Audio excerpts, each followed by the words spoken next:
Okay. Hi, everybody. My name is Linda Abraham. I want to thank you all for coming and for joining me for Get Accepted to Top MBA Programs with Low Stats. A little bit about me before we get into our subject matter. I'm the founder and president of Accepted, and I love helping people get into top MBA programs with low stats. I'm very pleased to be able to take this opportunity to teach you what you need to do, at least on a high level. Okay? A few items before we start. Number one, if you could download and print out the worksheet. My assistant Carly is going to be sending that to you all, the link for that, if you haven't already printed it out and received it via email. Number two, I may ask questions during the webinar and ask you to raise your hand in response. To raise your hand, you just need to click on the hand icon at the bottom of your control panel. Number three, we're going to have a contest towards the end of the presentation based solely on what I say during the presentation. So pay attention and you can win a free consultation with me by answering the questions correctly and quickly. I planned a Q&A at the end of the webinar, and I'd like to invite you to post your questions at any point in time during the webinar. So you don't have to wait for the official Q&A to post a question. If you have a question during it, feel free to post it now. Now, I'm also going to ask some questions during the webinar of you, probably open-ended questions. And to the extent that I do so, please post your response in the chat window. The questions will be for your questions. The chat window will be for your answers to my questions. I also have a favor to ask, and that's that at the end of the webinar, we're going to have a short survey, which you're going to receive when you leave. We really use that. I review the responses. So please do fill it out. Now let's test the hand raising function. Please raise your hand if you are here today because you want to earn an MBA to enhance your career and achieve lifetime professional goals. Because that is what this is all about. So please raise your hand if that's why you're here. Okay, good. Most of you are here for the right reasons and figured out how to raise your hand using Zoom, especially after all the Zoom meetings you've been attending. Okay, great. Thank you. I also like to get to know my audience a little bit, and I'm going to ask a couple of more typical questions, and then some less typical questions, just given the circumstances that we all find ourselves in. So the first question is, where are you located? In the chat window, please. City and state if you're in the United States, city and country if you're outside the United States, in the chat window. Lagos, Nigeria. Oh, that's far. Okay, good. Palo Alto, California, Chicago, Baltimore, Maryland, Toronto, Canada, Mumbai, India. Pretty late there. Indianapolis, Karnal, India, Dhaka, Bangladesh, Seattle, Washington, India, New York City. Hope you're staying safe. Kazakhstan, Virginia, Nigeria, too, from Africa. Wow. Okay. Toronto, Canada, India, Lima, Peru. I think we have most Canada. Anybody from Australia? Ghana, Florida, Accra, Ghana. Good. 2 from Ghana. Wonderful. Greenland. Woo. That might be a first. Welcome. Okay. Very international crowd. That's great. And then I have a poll for you. Since you are here for low stats, let's ask where, first of all, I'd like to know where you're at in the application process. Let's launch this poll. And you should be able to see it now. Where are you at in the application process? Actually, I think I need to share my screen first, so let me take care of that. Not sure if you can see it or not.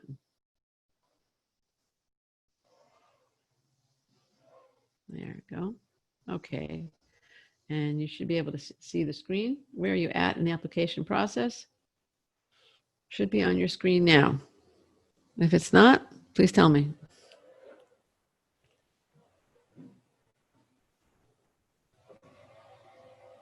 It's not there. Okay, let's try and end the polling, and then I'm going to try and share it again.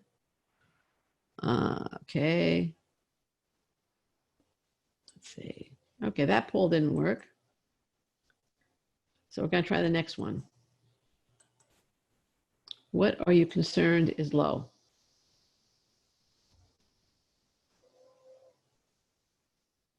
Can you see it? The options are GPA, score,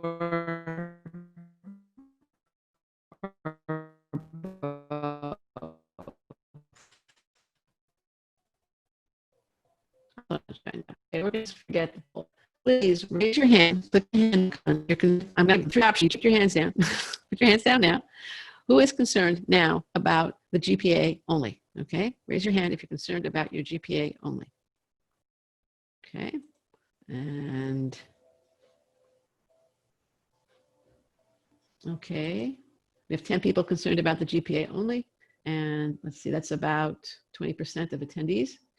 How many of you, let me put down your hands, are concerned about the test score only?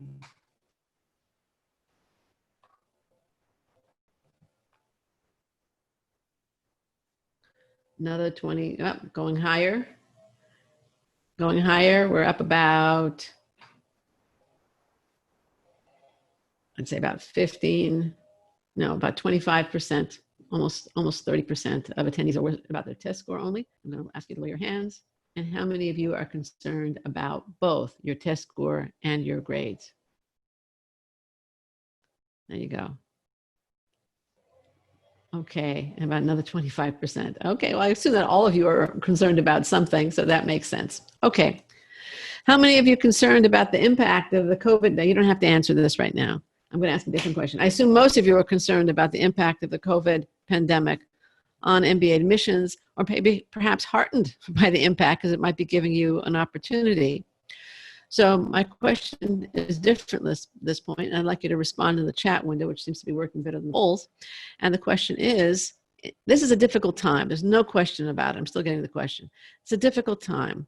People are losing their jobs or losing their income. Some are getting sick. Some, unfortunately, tragically, are losing their lives. And there's a tremendous uncertainty, fear. What is working right in your lives? What are you grateful for? In the chat window, please.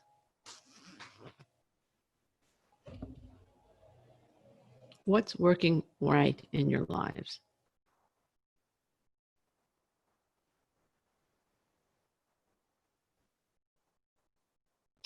Free time to catch up on your personal work. Health, still have a stable job. Excellent. I'm happy to hear it. The extra time to pursue different things, to be safe, healthy. I still have a job. Great. Spouse is employed at least. That's also good. Health, having health and food on my plate. Health, job, family, friends, health. I can live safely with my parents and generate small amounts of income online. Great. Extra time for GMAT studying. That's right. That's right. Job, health, can pay the bills. Free time. True. True. Very good. Secure a job. Excellent. Extra time for the GMAT. Again, that's right. You have that time. All right. I just wanted to, excellent. Emmanuel, good health, still have job, lives, health of family and friends. You're right. Those are all things to be very grateful for in this time. That's a question. That's an extra question. It's not one I typically ask at a webinar, though I did ask it yesterday or Tuesday at a different webinar. And again, I think people were very happy to be reminded that there are still some things going right and some things to be grateful for. So let's proceed with the webinar and how to deal with low stats. A few years ago, I interviewed for Admission Straight Talk, Accepted podcast, Dr. Scott Schaefer, co-author of the enjoyable book called The Roadside MBA, Backroad Lessons for Entrepreneurs and Executives and Small Business Owners. He's also a columnist for Inc. magazine. In the book, he and two other economics professors, who all started their professorial careers at Kellogg, decide to explore the world of small business and see how Main Street relates to economics. The professors use those case studies to explore, developed Mazzio's Law. I think that's Dr. Mazzio, and he is now a dean at Kellogg. And his law is the right answer to every strategic question is, it depends.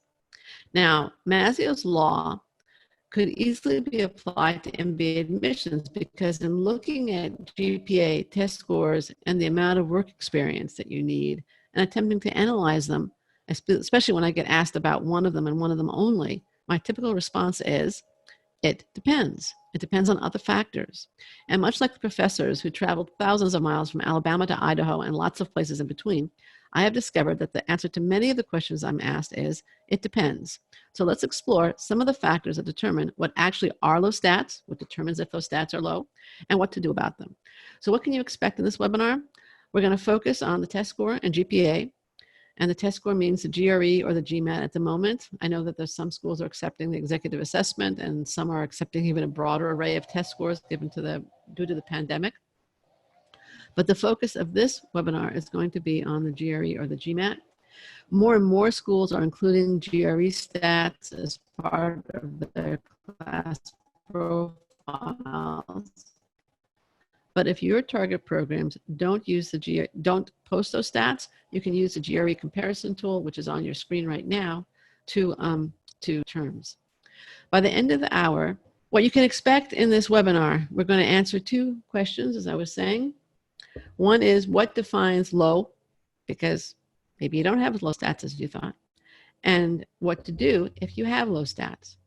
Now, why are these numbers important? In the question window, what do the test scores and the GPA show the admissions committee? Why do they care about them?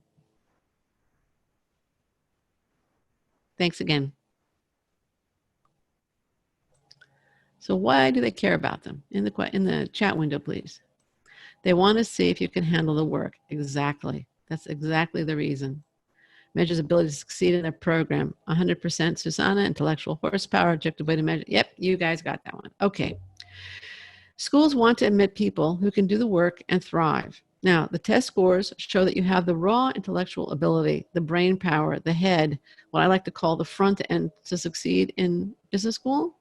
Grades show you have the self-discipline and ability to apply yourself in a demanding academic environment. The grades essentially are the rear end, the back end, the one you sit on and study with.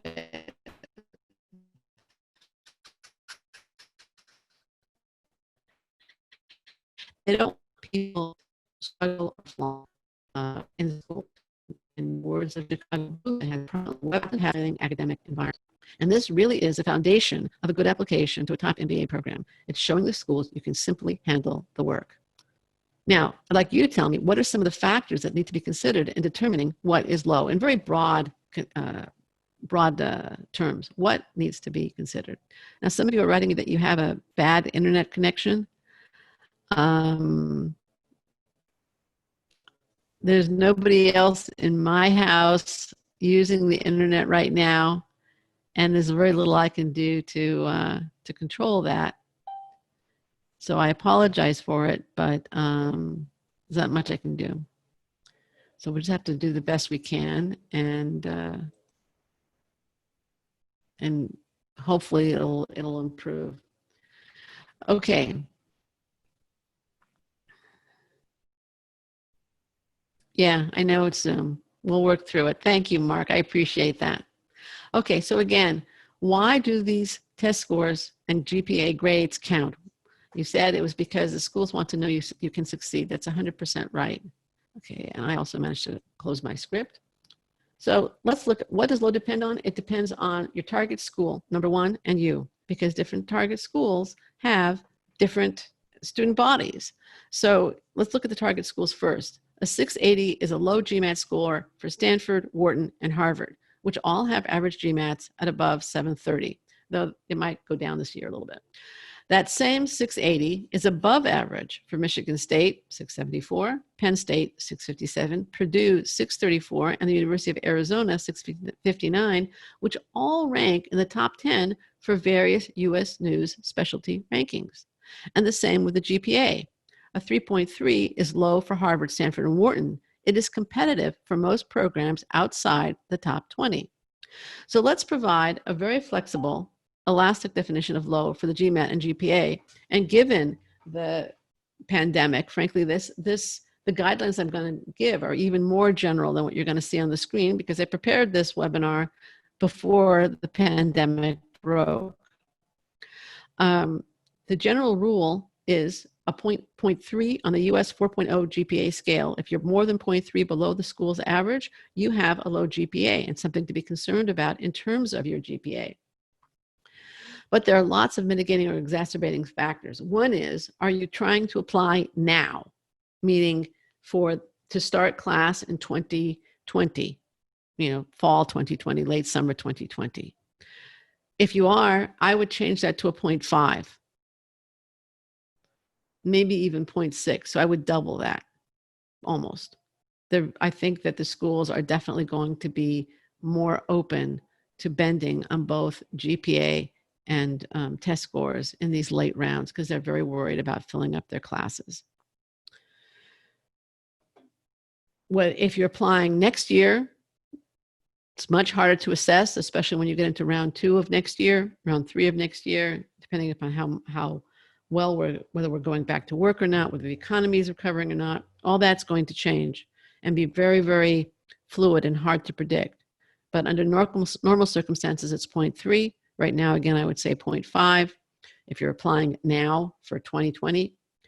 But let's say you're at or below that number. What would mitigate it?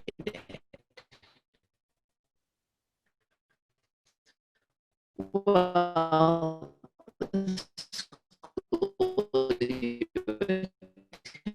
attended an undergrad, one fact is it known rare doesn't have a grading scale. Again, and most of the service academies are known for a very high grading standard. Berkeley's engineering program, very difficult. I'm from an underrepresented group, a group that business schools are trying to encourage to come. Okay, apparently it's cutting out again. I'm really sorry, but obviously I can't control Zoom or the internet. I will repeat what I said, and we will have a recording of this. What I said is that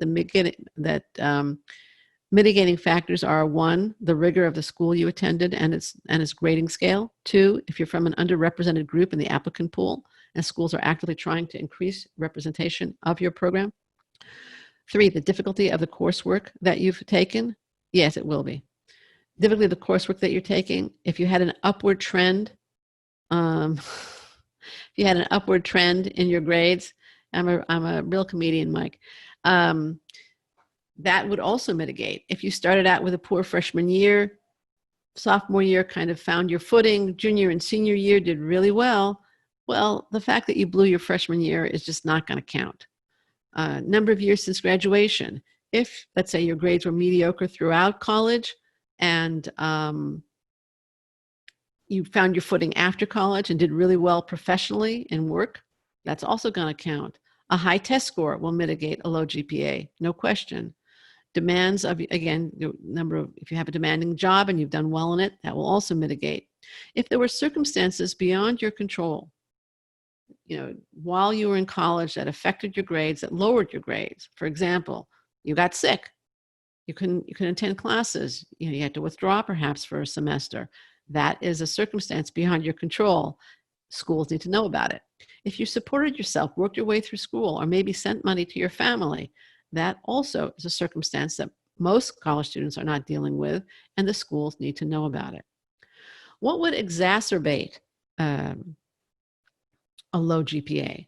Well, if you're from an overrepresented group and the schools can basically pick whatever they want, there's lots of people like you in the applicant pool, and some of them did better, and you're going to have a problem.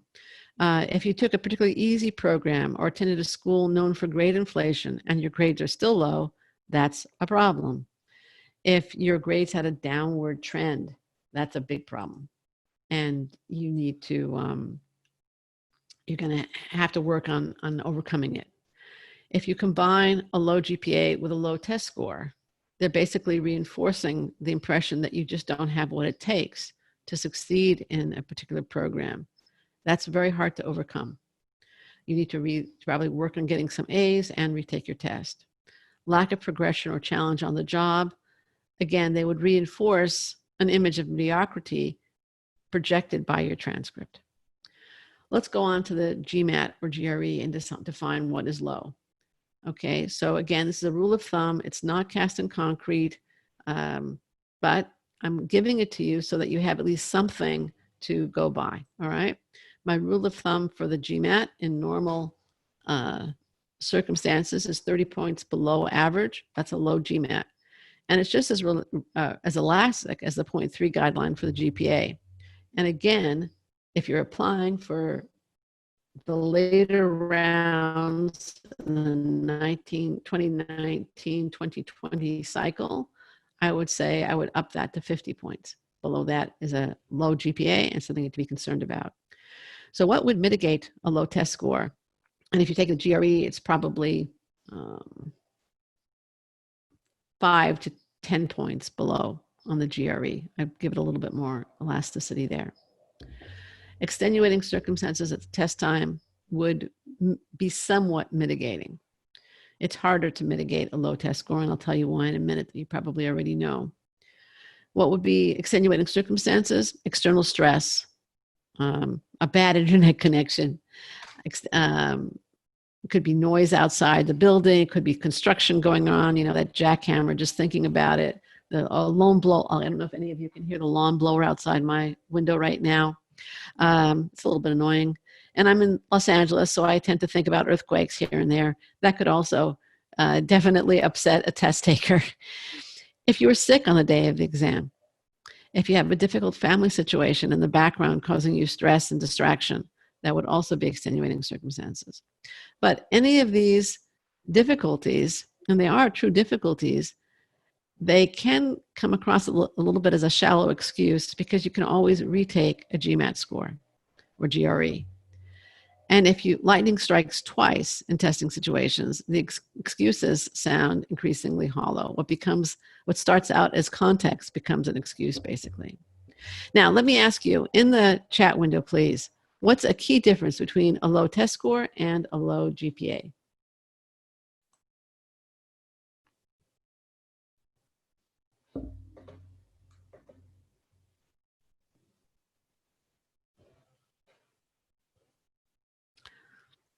You can control the test score now, right, Alexander? Mm-hmm.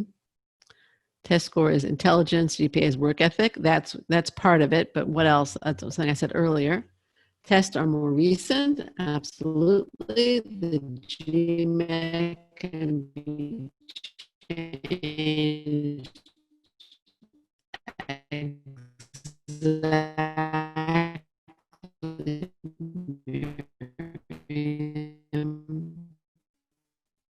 Test scores, objective grades are this is what I was, can't go back and change your GPA. So what do you do about a low GPA? Well, education, right? Either circumstances that contribute to your low GPA no longer exist, or that you now know how to deal with them. So that means you have to identify those circumstances that contribute to the low GPA, either acknowledge that they were poor choices on your part, there were circumstances that no longer exist, or circumstances that you know how to handle. So how can you do that? Well, number one, you take additional classes and earn A's in them. You can retake business-related or quant courses where your grades were poor, unless if you have upper division classes or harder classes that you did well in later, don't take the basic ones that you did poorly, and that would just look kind of silly. If relevant, you can get a certificate like the CFA or the CPA, because those will show that you know how to study, again, that you have that rear end capability, and they're obviously business related. You can also consider something like MBAmath.com, HBS Core, or Massive Open online courses, though they are not quite as credible as traditional classes. And the classes I would recommend, especially if you don't have a business background, academic background, or a lot of quant experience, would be Statistics for Business, Accounting 1, Economics 1, Calculus if you have the prerequisites and remember them. So, those are all options for you. Again, if you have questions, I'm seeing some of you posting your questions in the chat window. I'm going to ask that you use the question window for questions and the chat window to answer my questions, okay? Or to comment on what I'm saying, which some of you are doing. So again, to show that you have this ability to discipline yourself and study, take additional classes.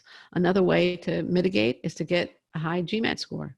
That shows you have that front end, and that and if you combine a high GMAT with recent A's, you've gone a long ways towards mitigating the impact of that low GPA, because you're showing, again, that you have both the self-discipline and the raw intellectual ability to succeed. In the additional information section, provide context for your low grades.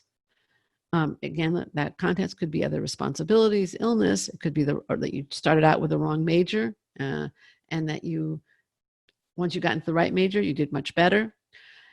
I would avoid context like I was too involved with extracurricular activities, because that basically means poor time management or prioritizing other activities over studies more than extenuating circumstances. If you say that you made some mistakes in time management, that's something else. But if you proudly proclaim that you were so active doing all these great things that you didn't have time to go to class, business schools will assume that you're going to make the same choices when you get there, and that's not what they want. Now we have a post on applying with low stats, a low GPA rather, as well as providing context, and it's on your screen. We'll be sending out a URL, the URLs that I mentioned in the webinar after the webinar is over. The best way to deal with a low test score, as I mentioned before, is to prepare, retake, and raise the score. There's no two ways about it. I'm not sure, if you're not sure whether to retake, please see, again, 2 resources. One is a blog post with a short video. One is a full webinar that I did with various different scenarios and case studies. Who should retake? When should you retake? Etc. What if you can't retake or haven't been able to raise your score? What should you do then? What do you think? In the chat window, please. Doing well in a master's degree would definitely mitigate. But again, the question now I'm asking you is, what if you can't retake or haven't been able to raise your score? What should you do?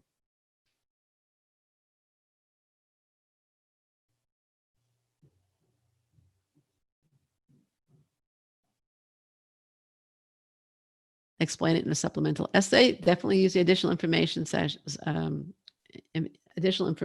essay, optional usually, to address this, the low stat.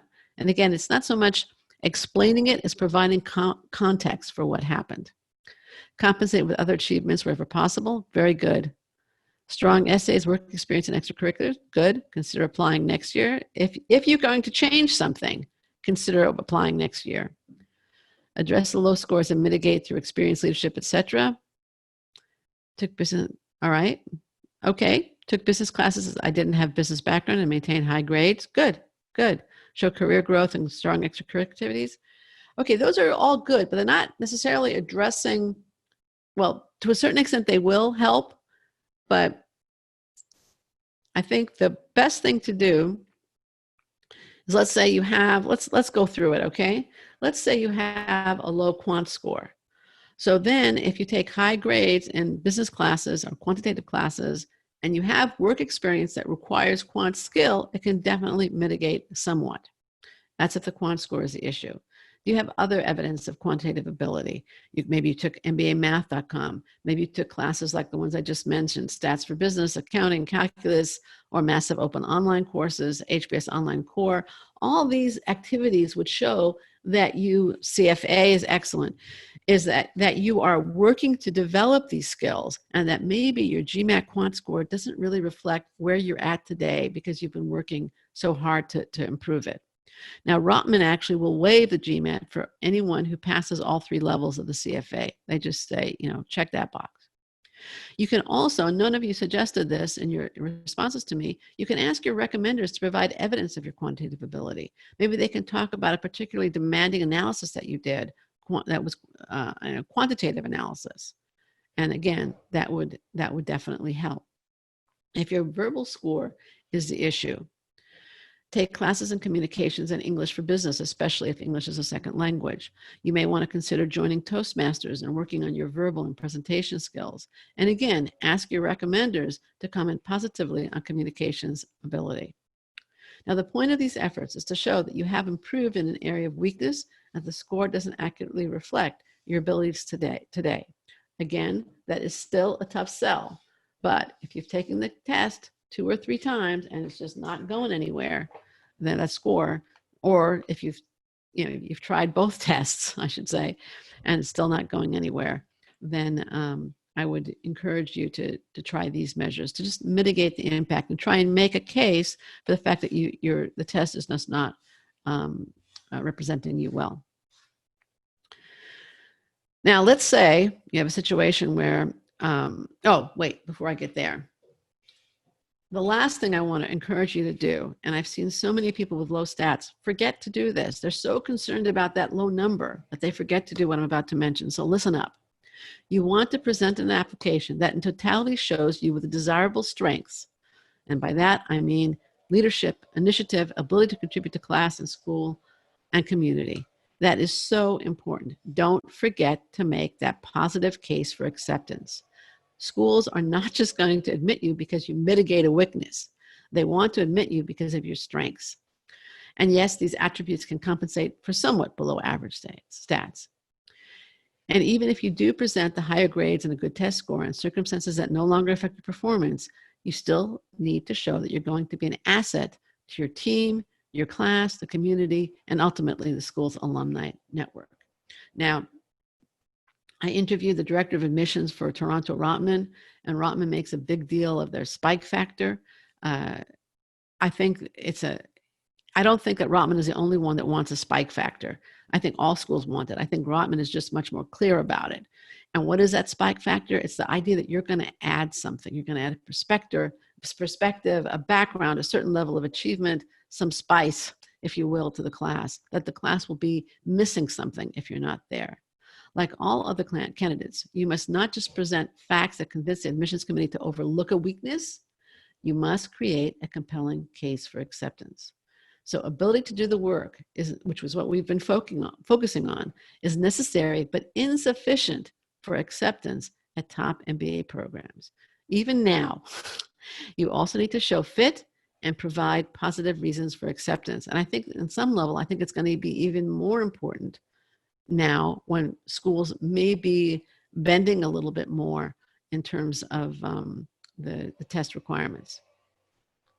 This was best expressed in my mind by Dr. Andrew Ainsley when he was Senior Associate Dean of the MBA program and Associate Professor of Marketing at UCLA Anderson. He's currently the Dean of the University of Rochester's Simon Business School. And on an accepted chat, this was probably 10, 12 years ago, he said, "If I'm missing this or that, is that a problem? No. It's not as though we are hunting for the negatives. We are really hunting for the positives. So I'd hate to categorize it and say that we are looking for this or we're looking for that. If we have some sign of exceptional leadership, some sign of exceptional intelligence, some sign of exceptional business experience, just some sign that you shine in the pack, that is what we're looking for. So just show us a sign that you excel. That is probably the single most important thing. Now, let's say there are circumstances when the numbers are probably just too low to mitigate or to be confident you can mitigate, especially for the most competitive programs. Both your GPA and your test scores are significantly below average, and you can't improve your grades or take classes or raise your GMAT. You can't take the steps that I've outlined above, either because of time restrictions or other responsibilities or simply lack of desire.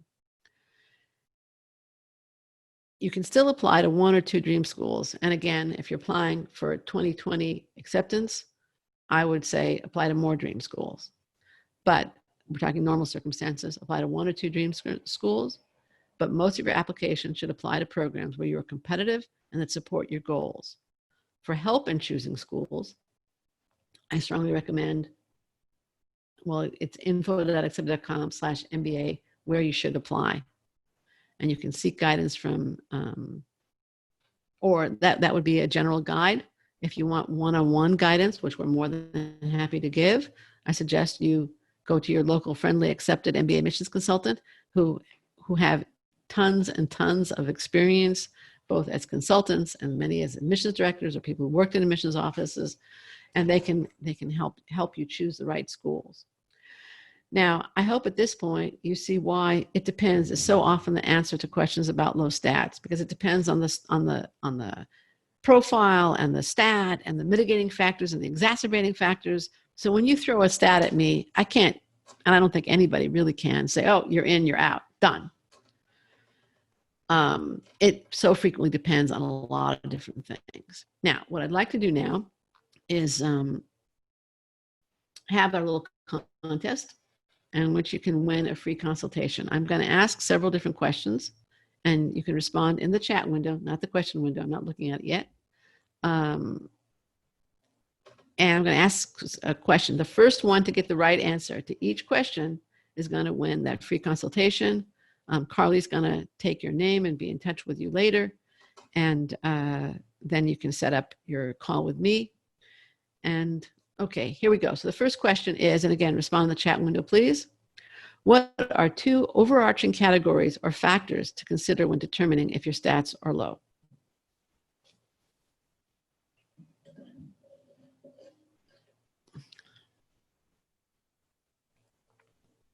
Okay, I want two. When somebody has one. All right, Tony, you got it. Tony, you got it. It's the school and you, okay? The school, what schools you're aiming for, they have different requirements, different average stats, and that's what counts. That's one of the things that count. And the other one is you, your other qualifications and the elements in your profile. Now, here's the next question. And again, the first one who gets it will win a consultation. What are two things you can do to mitigate a low GPA?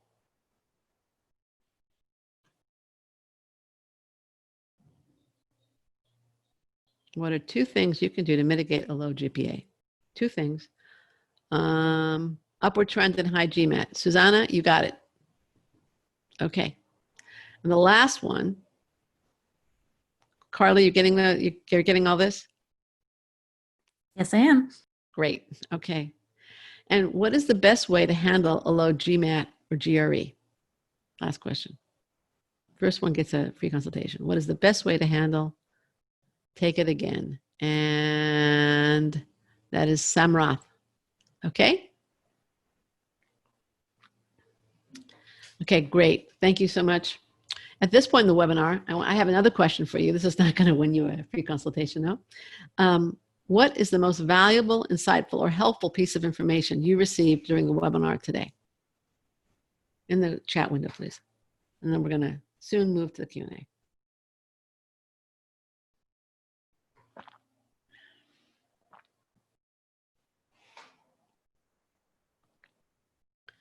What is the most valuable, insightful, or helpful piece of information, advice, whatever you received during the webinar today? What needs to be done for compensating for low stats, more confident in applying? Great. How to overcome a low GPA, asking your recommenders to highlight your analytical abilities? Good. It all really depends. No two cases are exactly the same. That's true. Well said. How to mitigate the GPA, cleared misconceptions? Great. Wonderful. Okay, good. Anybody else want to add anything? I'd appreciate it.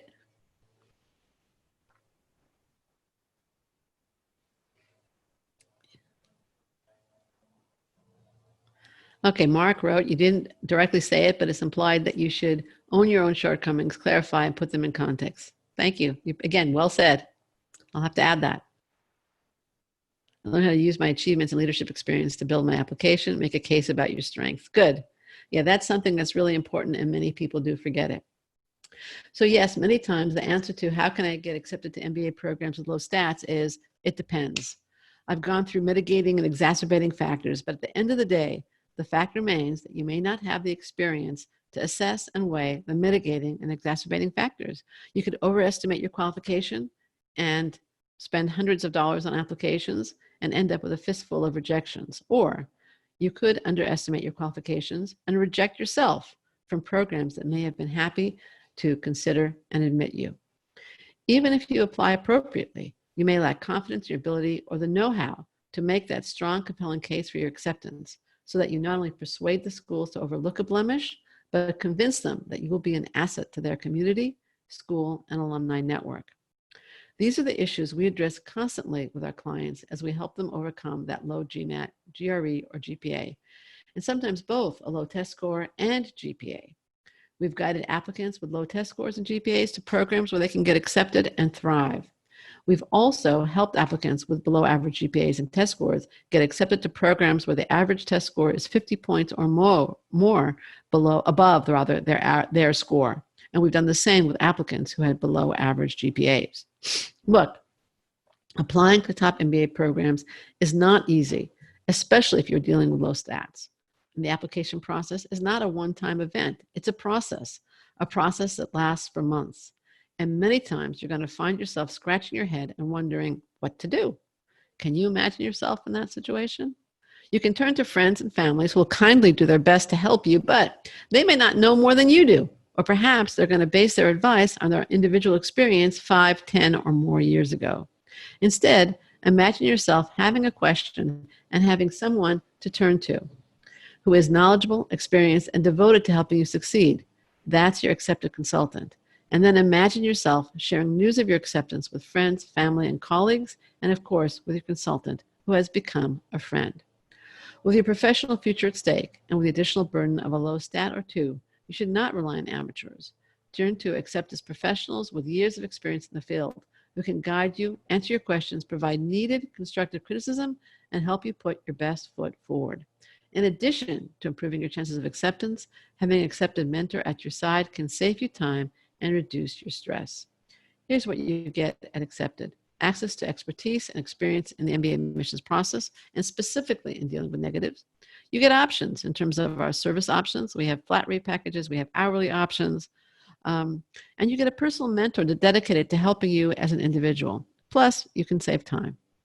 Now, some of you may say Accepted is expensive, and we are definitely not a cheap service because of the quality of our staff. However, you face expensive risks without using Accepted, or associated with not using Accepted, I should say. Reapplication can easily cost a couple of $1,000 just in application fees. And then there could be another test prep that you have to do, and more costs there, or travel associated with an application if you're invited to interview but not accepted. There's also one additional year in dollars. And this, you could have gotten into a better program with higher lifelong earnings to calculate that. But enough from me. What do our clients say? I'm just going to pick from these testimonials, these emails that we received, really. I just got a call from MIT Sloan. I was accepted. MIT is definitely my first choice. Frankly, it was my moonshot application. Never would have thought it would actually work out. This client had a low GMAT and a competitive GPA. And then the second one, this is for Jen Weld. I found Jen's comments to be very helpful and effective. I know that there is no way I would have ended up with half-decent essays without her help. Jen helped me highlight my strengths and work around weaknesses to present the best application possible. I got into all 5 of the programs: Northwestern, UVA, UNC, Cornell, and Duke, and couldn't be more pleased with Jen's work. Here's another one. Just to jog your mind, you helped me apply to 7 schools in the USA, including Haas, Kellogg, and Fuqua. I was invited to interview with every school that I applied to, despite my low GMAT of only 660. Now the results have started coming in, and so far, I have been admitted to Tuck and Fuqua. Or the last one, I was just accepted to Northwestern off the wait list, and I will be going to Kellogg in the fall. I am so excited about Kellogg, and I am so thrilled to have this opportunity. I wanted you to know that there's no way I could have accomplished this without Natalie's help. This was an email to me. Different consultants, different schools, different challenges, same result. Acceptance at top MBA programs. In 2018-19, 86% of our MBA clients who replied to our survey were accepted to at least one of the business schools that they applied to. Now, picture yourself a year from now, perhaps after attending an admit weekend for one of your dream schools. You sought and implemented the advice of an accepted consultant, and you are now on the threshold of an exciting MBA experience, possibly some online, some offline, but still exciting, and an even more exciting career and future. Grab hold of that dream. Do as the clients you just heard from did. They followed the steps that you now see on your screen. Visit accepted.com/MBA advice. Choose a service that's right for you, and you can start with as little as 1 hour. That's $330, and frankly, that's going to be less than the cost of 2 application fees. Or you can purchase a multi-hour plan to lower your hourly costs further and use as you proceed through the application process. Get the guidance you need and then apply confidently and effectively. You can get answers to your burning questions on an individual basis, and insight on how to deal with your low stats given your specific circumstances and the intersection of your profile and target schools, your strengths, and yes, your weaknesses also, those things that you have to own up to, as Mark said. So all those things that we were discussing that it depends on, you can discuss one-on-one. Now for your questions and the Q&A. And there are a lot of questions here, so let's get to them.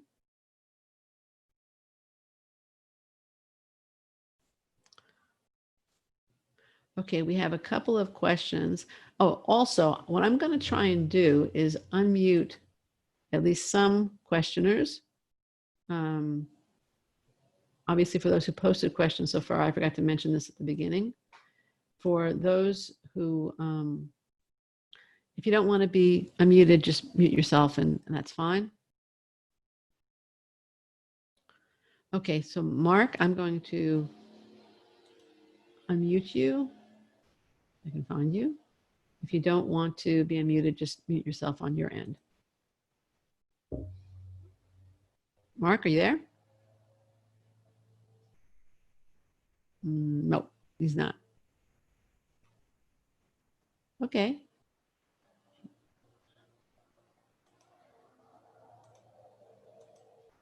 Mark, you there? No, he doesn't want to be unmuted, but his question is a good one.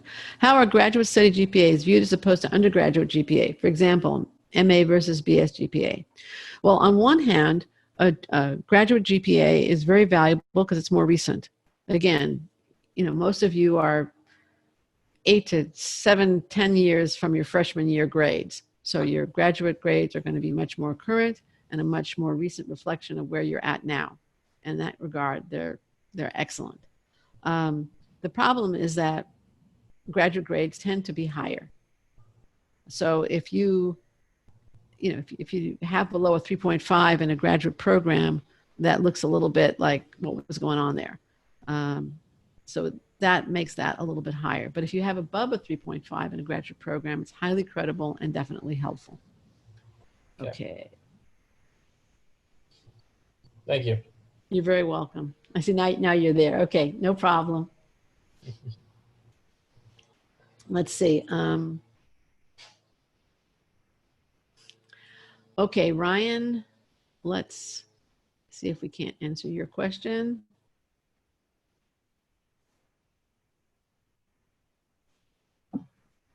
And you are unmuted, Ryan. You want to ask your question? Hello, can you hear me? Yeah, really well. Thank you. Okay. Yeah, if one has a low test score, how much do AdComs really take into account doing well in additional quant courses? Like, does it mitigate it 50%, 80%, You're very quantitatively oriented. That's really, really hard to say. I really couldn't put a number on it like that. It would depend at least a little bit on the courses that you actually took. Obviously, I'm assuming you got A's in them. I'm assuming that your quant score is you didn't totally bomb your quant score, that it's a little below average. If you've got in the 30th percentile on your quant score and you're applying to programs where the most percentiles are in the 70th percentile or 80th percentile, you've got a big problem. If your quant score was, let's say, 50th or 60th percentile, whether it's the GRE or the GMAT, and now you take these quantitative classes, then I think, and again, you have quantitative work experience, perhaps you have a good GPA, I think that will be taken very much into consideration. The other thing that I haven't touched on much in this webinar, and I think I'm going to use your question as an opening for it, are you planning to apply round 1 next year or this year, Ryan? round 1 next year, most likely. Okay. I don't think you want a free consultation, and without knowing the details of your situation and all that, it depends stuff that I was talking about a couple of minutes ago. If you have evidence that you can do the work, you have your test score now, or you're willing to take the GRE at-home test score, and your GPA is there, and your work experience is somewhat competitive, and you are interested in starting the MBA earlier, I would strongly encourage you and anybody on this call to at least consider applying now. The schools are extending deadlines right and left, and they're extending them because they're concerned that the class they just admitted in large numbers is not going to show up. So you have to think about, I'm talking to you, Ryan, individually, but really it's to everybody here. You have to think about what's important to you in the MBA. Are you looking primarily for a credential and a brand to add to your resume? Are you looking primarily for an MBA experience with the networking and the extracurriculars, et cetera? Because if you're looking for that, then wait. If you're looking for a brand and some combination of experience and brand, you might have an opportunity now to get a much better brand. Yeah, you might have to put up with a little bit more online stuff, especially the first part of your program, but there could be real opportunity here. Again, that's something that we could discuss individually, not just with you, Ryan, but with others. Did I answer your question? Yes, that was very helpful. Thank you. You're very welcome. Okay, so let's see, we've got a lot of questions here.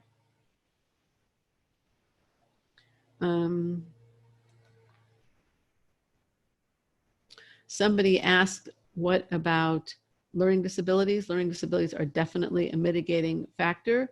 You should take your tests with accommodations, and you should, let the schools know about the disability. You still have to provide evidence that you can do the work once you receive accommodations. And again, that positive case that I mentioned earlier.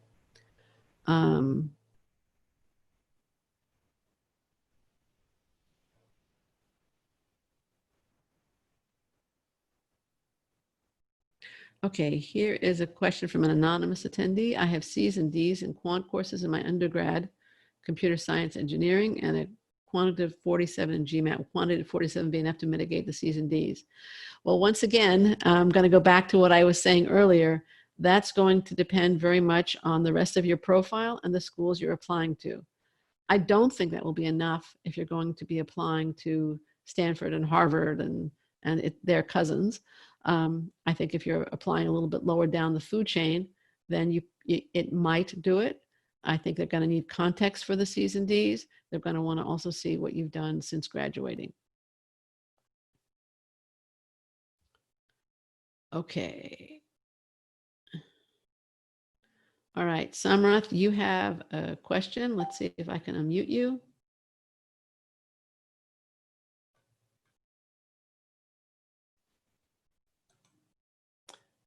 No, I can't unmute you, so I will just ask your question. How is the gap in work experience taken from an admissions committee team's perspective?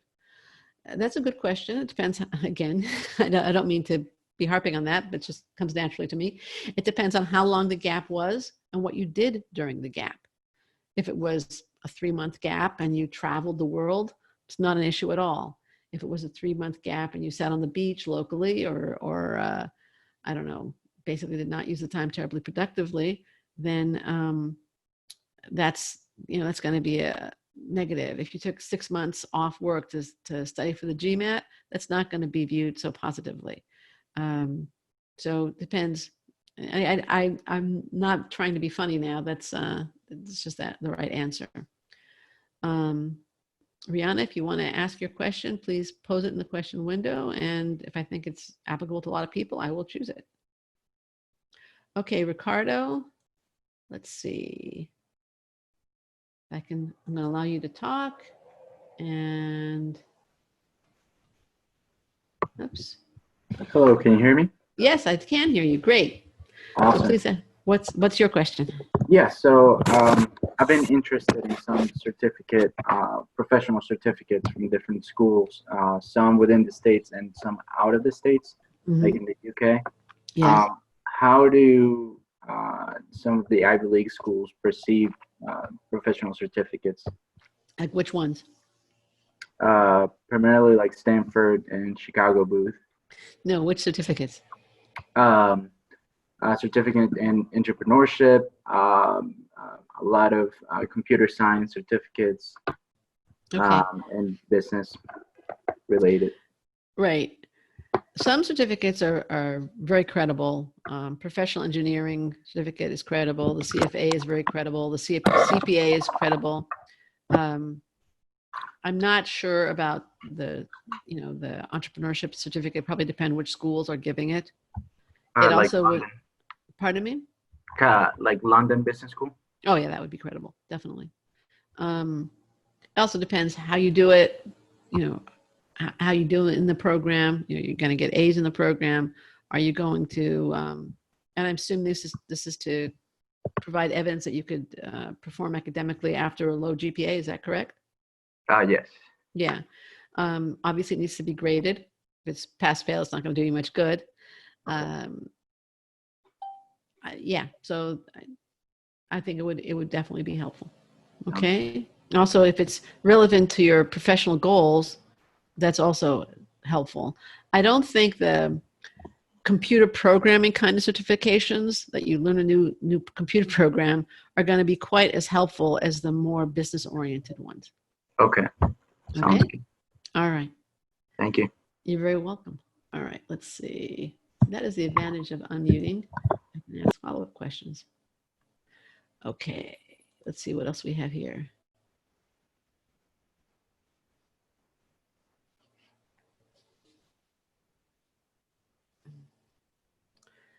Okay.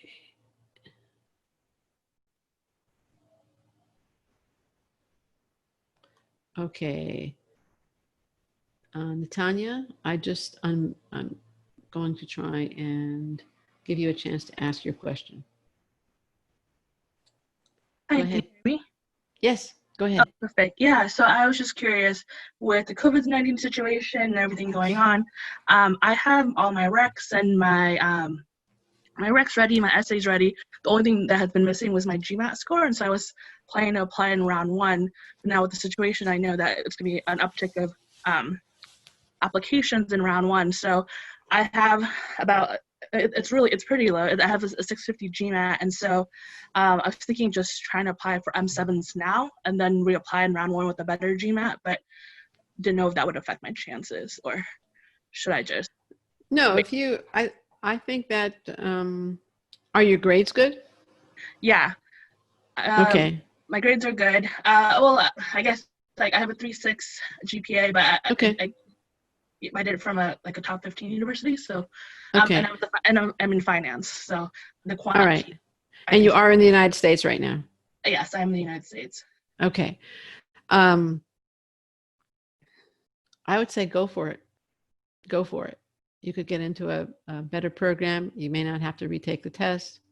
If you're not accepted, you retake the test, and then you can show improvement in terms of the test. And I think it'll be fine. Hopefully you'll also be able to say something new from work. I'd go for it. Okay, great. Thank you. You're very welcome. Okay, let's see. The FRM, I'm trying to remember what that certificate is. Okay, I'll fill me in again. It's risk management. Yes, it's fine.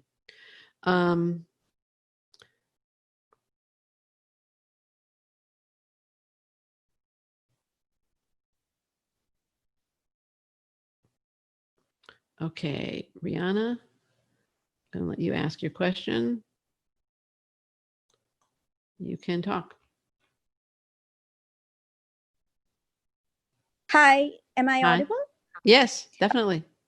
Oh, so my question was, I am right now put into waiting list, and they have emailed me that so that I let them know which areas I have improved. So if I can't retake the GMAT, what else can I do? Like I have improved my startup revenue a little bit within this 3 months after I have applied, but I already let them know during the interview.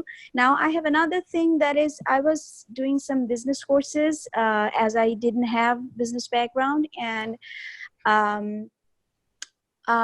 now I wanted to do only the quantitative courses, but as they weren't offered in the school in my country sequentially, so I had to take like a lot of other courses. Now I just have one more course only left, that is strategic management, that I can take and show them my class position, because so far I had been maintaining first rank in my batch. So I mean, should I do that? Because if I do this, then I'll receive a degree from my school that's an executive MBA degree. Now I thought receiving another business degree is not a good idea when I'm already applying abroad for business schools. So I don't know if I should do this or not, because initially my intention was only to do the quantitative courses as a pre-MBA preparation. Right. Okay, thank you for the question. I would not complete the degree, because once you have an executive MBA degree, they're going to wonder, why do you want a regular MBA degree? So I would not complete the degree. I don't recommend it at all. Okay. what you want to do is just show them that you've taken these courses and that you've done well in them. If you can't show that, you don't have to be the first one in your graduating class. Okay. I do think that completing the degree could raise all kinds of questions. I would not do it. Hi, I can't hear anymore.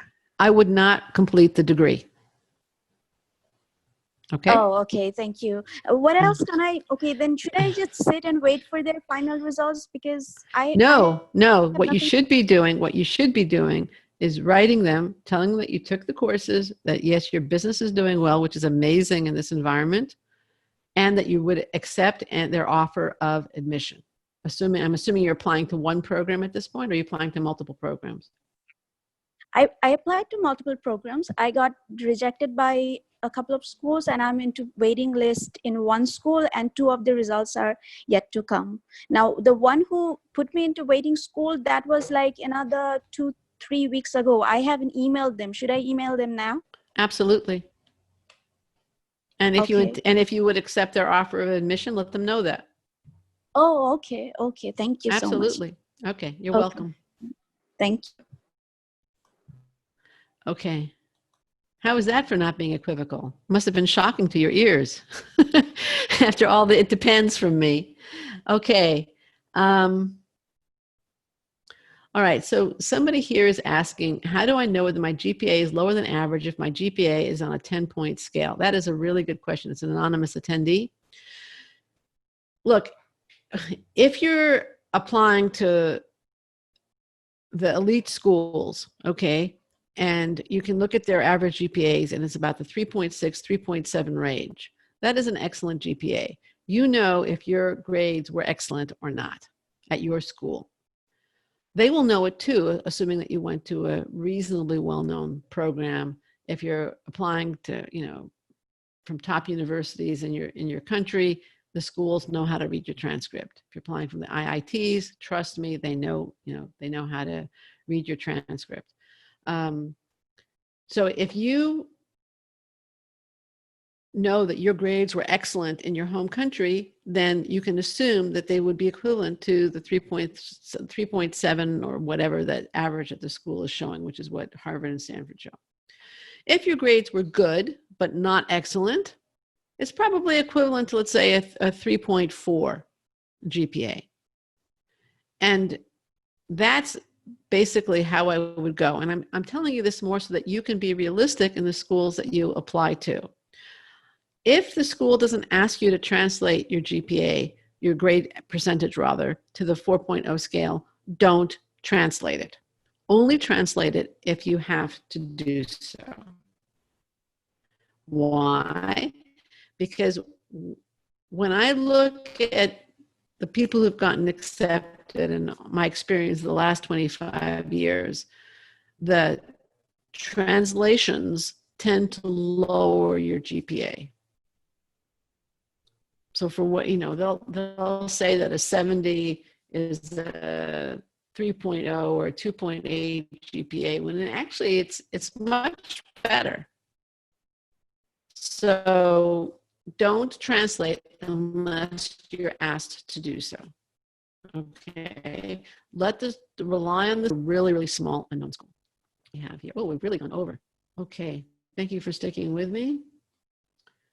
Let's see. Now, Chisholm has an interesting question. And let's see if I can allow her to talk. I'm not sure. Apologize if I got that wrong. No, it's not going to work. It's okay. The question is, how about age? Early 30s in particular, when applying to top programs. In my specific case, there are several reasons why I have not considered applying until now. However, the average ages of most programs float around 26, 28. Certainly 30, 31 cannot be too old, right? Right. By the way, I did not have a microphone. Right. All right. So you even told me that. Okay. Yes, you are correct. 30, 31 is not too old, especially for, if you look at most programs, the average amount of work experience is 5 to 6 years. The sweet spot is usually 3 to 6 years. So you're pretty much talking 30s and it's still in that sweet spot. 31 is a little older. The issue isn't really why you didn't apply earlier. It's why now is the right time to apply. You may be interested. We have a article on the site, and Carly, maybe you can post that URL for Chisholm applying as an older MBA applicant. And that just gives you some suggestions on perhaps addressing concerns that the schools may have. It's not too old, 30, 31. It is on the older end in terms of experience. And that's what they're looking at. And in terms of placement. So that would be the concern there. Anyway, Carly, if you can do that, she's just posted to the chat window, okay? Oh, there, she just did. Thank you so much.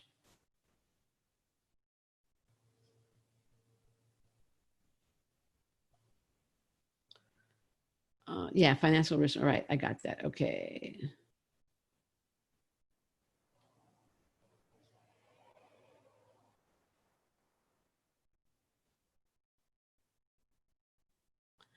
Okay, I will mispronounce your name if so. Olamida asks, I have an undergrad average GPA, postgraduate diploma in finance. I did HBX core and got another marketing degree from Chartered Institute of Marketing in the UK. However, my GRE score was lower than 300.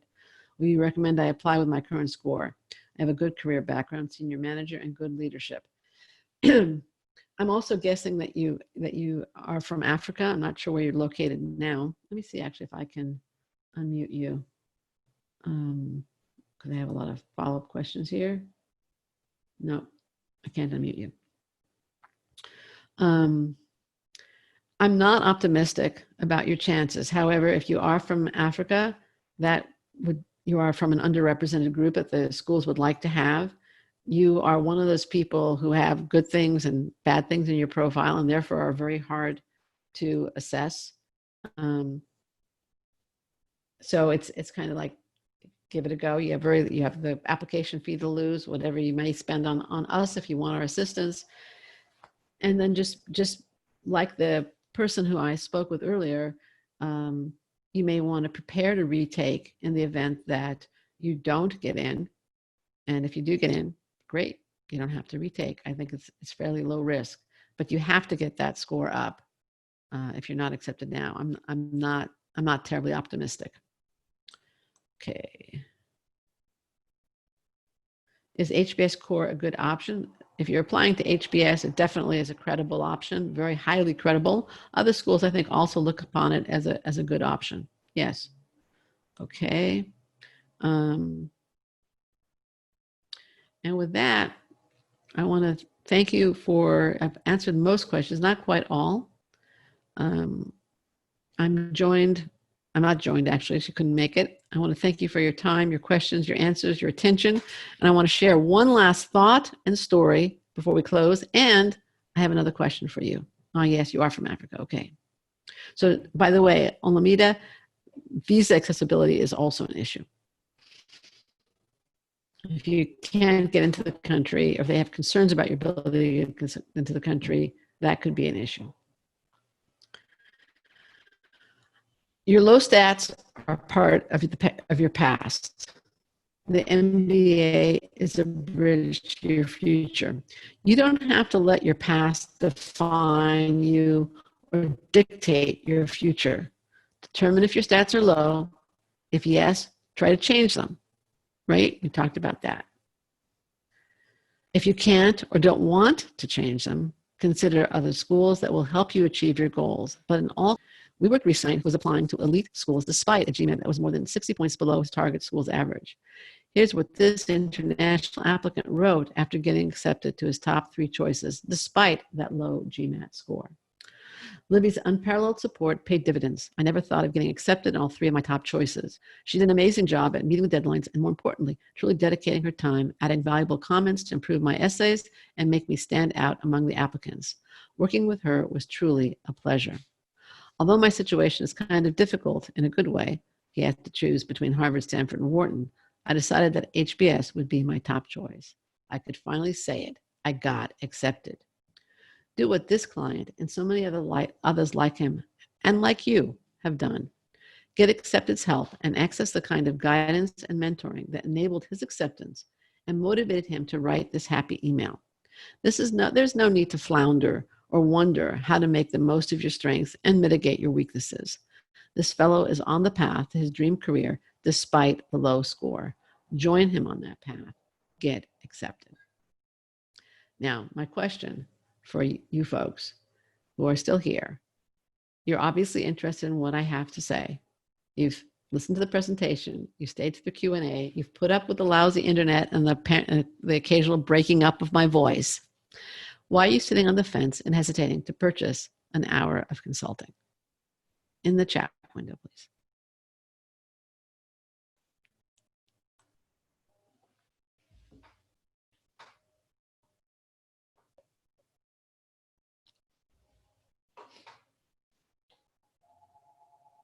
Again, why are you sitting on the fence or hesitating to purchase an hour of consulting?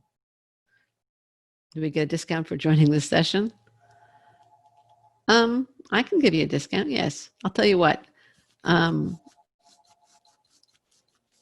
give you 10% off if you buy, let's see, today is April 2nd. If you buy by Monday, April 6th, you get 10% off. Just mention Q&A and we'll, before you buy, I will send out a coupon code for you. Okay? So it'll be Q&A and by April 6th. Okay?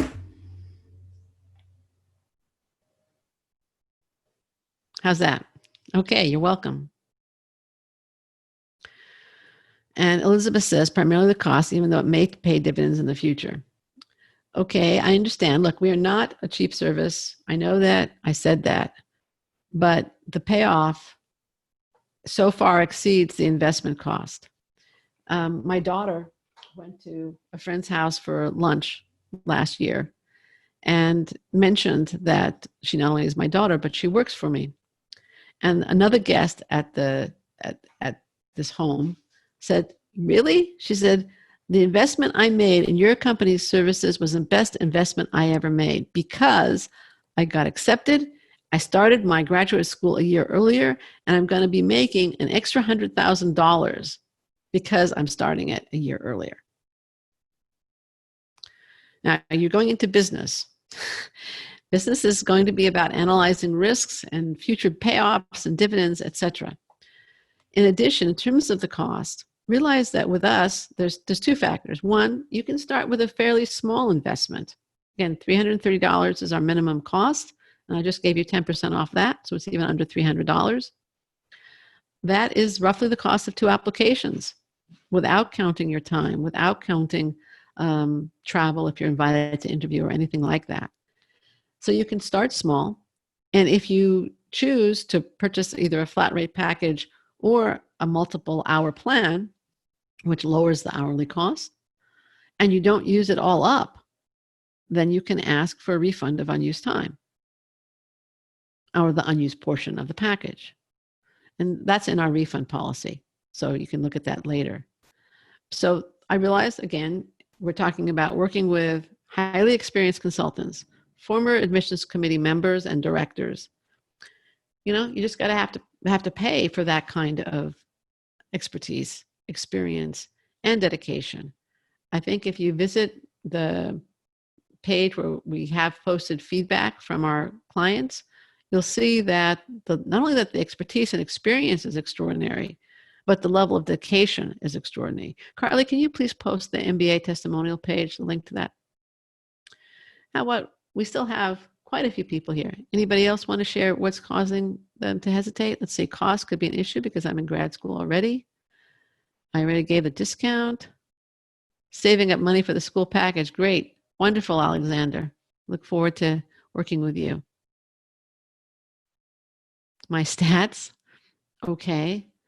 Well, obviously, if you decide your stats are such that you can't apply, then it makes no sense to invest in us. That's for sure. However, if you want to apply to programs that will help you achieve your goals and where you're likely to get accepted, that can be, again, a very worthwhile investment.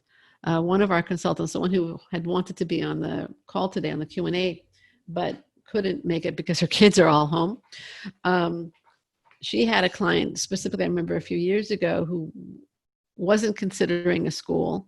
And he actually got sick. He was so wrapped up in the MBA application process.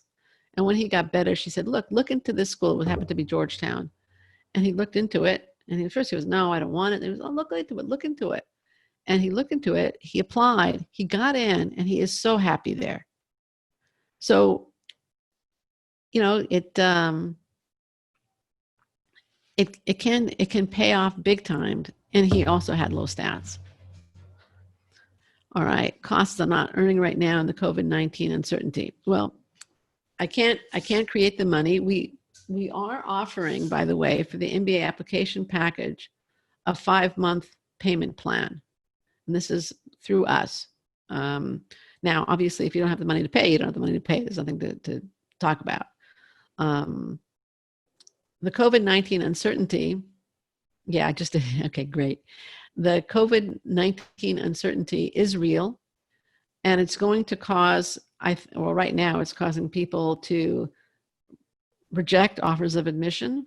It's causing a dip in application volume, and it may continue through round 1 of next year. I'm not sure. But there's also opportunity in that. There's opportunity that you can get into a program you never would have dreamed of getting into or never would have had a chance of getting into because you're applying now. There's opportunity because you might start your MBA sooner, which means you finish sooner, which means you start your post-MBA salary sooner. And that's worth a lot of money. Now, again, I can't manufacture the money, that's for sure. But you're going to have to pay application fees whenever you apply. Now, the other concern about COVID-19 is the world is definitely either in or rapidly heading into a recession. I don't think I'm going beyond stepping on any economist's toes by saying that. And nobody knows exactly how bad or how long it's going to last. But it's unlikely to last more than 2 years. And if they get control of this, it'll be a sharp, short recession, hopefully. You could be graduating into an outstanding job market. Can't say for sure. There is uncertainty, but it definitely should be a job market that's coming back. The third element of uncertainty is, are you going to be applying to or attending an online program, which is what most MBA students have at the moment, the overwhelming majority, or are you going to have the full MBA experience, traditional MBA experience? I think that the schools are going to have to discount if they are not giving the full MBA experience at some point. They haven't done it yet, but I think they're just going to have to. And I also think that, again, you could end up with a credential that's much more valuable if you put up with a little bit of online at the front end. So anyway, that would be my take on the COVID-19 uncertainty. You could wait, and there's an argument to be made for waiting. If you wait till round 2 of next year, hopefully by then everybody will be back to work. The recession will be easing, and there will be much less uncertainty about what you're actually going to be doing in business school. But you probably will see a surge in applications at that point. Okay. Now, Glenn says, considering consulting, generally, what would you recommend that a particular applicant have completed by now if they were considering making a push for one of the extended round 3 deadlines like June? Okay. You need to have a test score. Preferably, the more competitive, the better. You need competitive work experience. I wouldn't worry about not adding diversity points at this point, because again, I think the schools really want to fill their classes. You need to know whom you want to ask for recommendations, and they need to be willing to write you a strong letter of recommendation in the time frame available, which shouldn't be much. You know, you got 2 months. It's not horrible. Are you concerned about not having something specifically, Glenn? Something.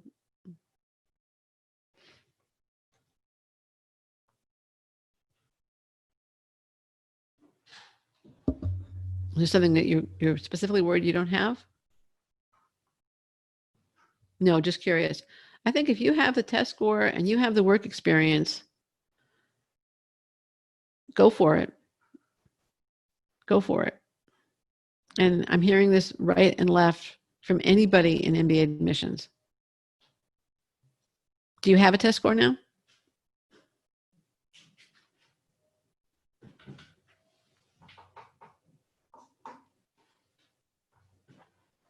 Glenn, do you have a test score?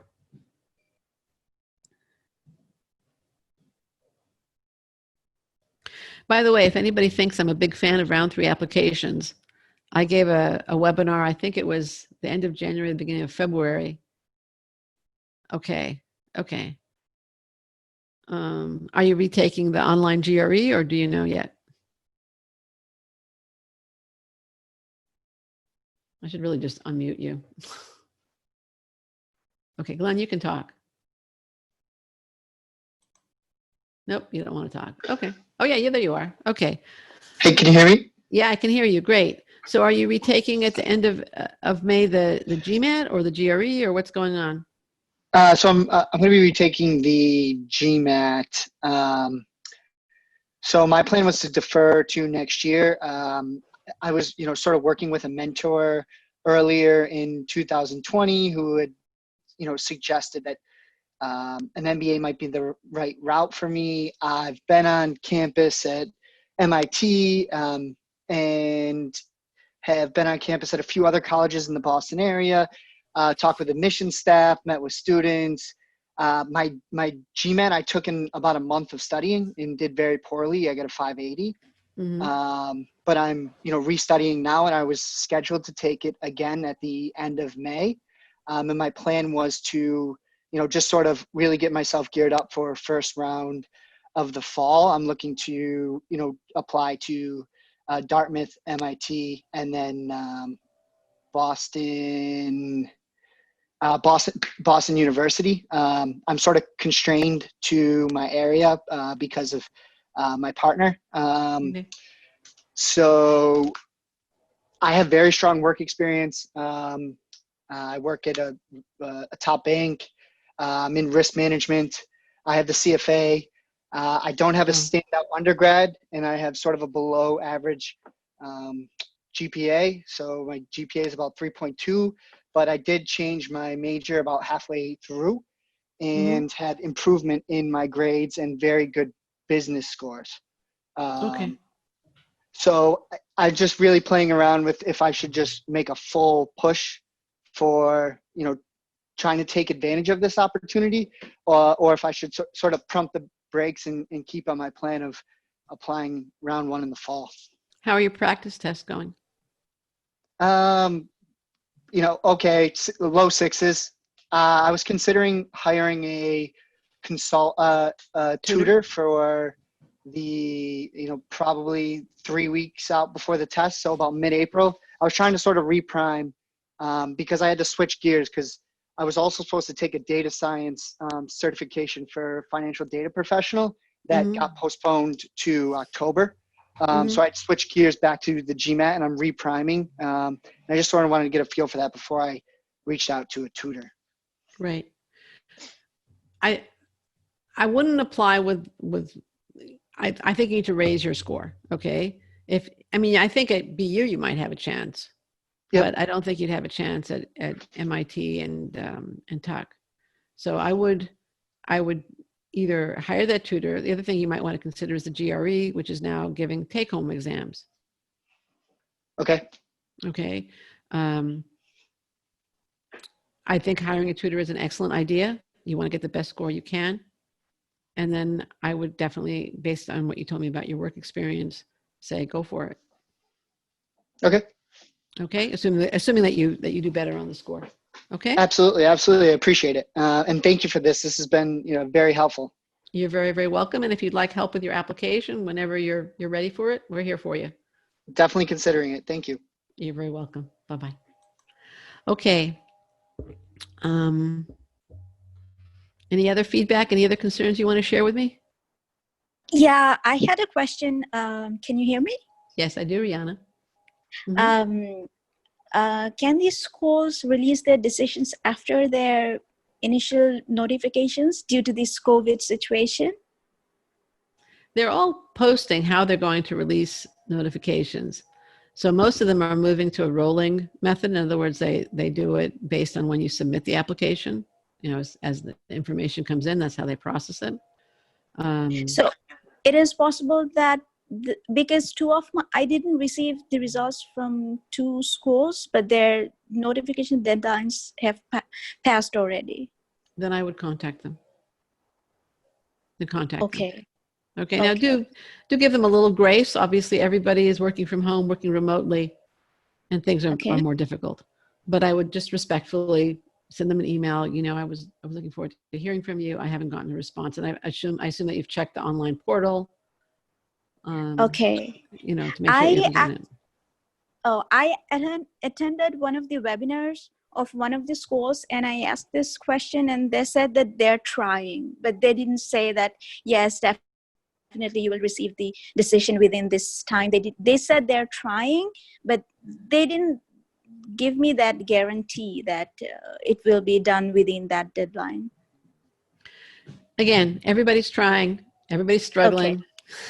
So Okay. I don't know exactly I what should- deadline you're referring to, but I would respectfully at some point just say, do you have an answer for me? I know it's tough. I know this is a tough period, but if you do have an answer, I mean, I haven't received an answer. Just in any interactions for any of you with the schools, be respectful, be appreciative. Don't be a wise guy. They're working hard. They're struggling just like everybody else. And everybody needs some patience, and courtesy just goes a long, long, long way. I'm not saying you wouldn't be, Rihanna, but I'm just a general for everybody here. Okay. Okay. And with that, I want to thank you all for if anybody wants to raise any last concerns, they certainly can. And with that, I want to thank you again for your time and attention this morning. Really appreciate it. Everybody stay safe, stay healthy, stay home. You're very welcome, Aratita. I don't mind. Again, I apologize for mispronouncing names. I'm not sure how to pronounce your name, but you're very welcome. And good luck with your applications. And again, if you need help, we're here for you. Take care.